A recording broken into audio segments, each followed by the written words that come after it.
ನಿರೋಧನ ಅಂತ ಹೇಳಿದ್ರೆ ಪೂರ್ತಿ ಲಯವಾಗೋ ಸ್ಥಿತಿ ಅದು. ಮಹಾಲಯ ಅಮಾವಾಸ್ಯೆ, ಯಾಕೆ ಅಮಾವಾಸ್ಯೆ ಅಂತ ಹೇಳ್ತಾರೆ ಅಂತ ಹೇಳಿದ್ರೆ ಕರ್ಗತ್ತಲಲ್ಲಿ ಯಾವುದಿರ್ಲಿಲ್ಲ, ಶೂನ್ಯ.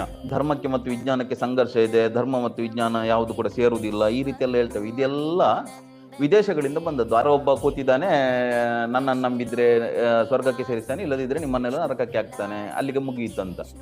ಭಾರತದಲ್ಲಿ ಆ ರೀತಿಯ ಪರಂಪರೆ ಇಲ್ಲ. ನಮ್ಮ ಉಪನಿಷತ್ತು ಹೇಳ್ತದೆ ಅಸದ್ವಾ ಇದಮಗ್ರಾಸಿ, ಇದೆಲ್ಲ ಶೂನ್ಯವಾಗಿತ್ತು, ಏನಿರ್ಲಿಲ್ಲ.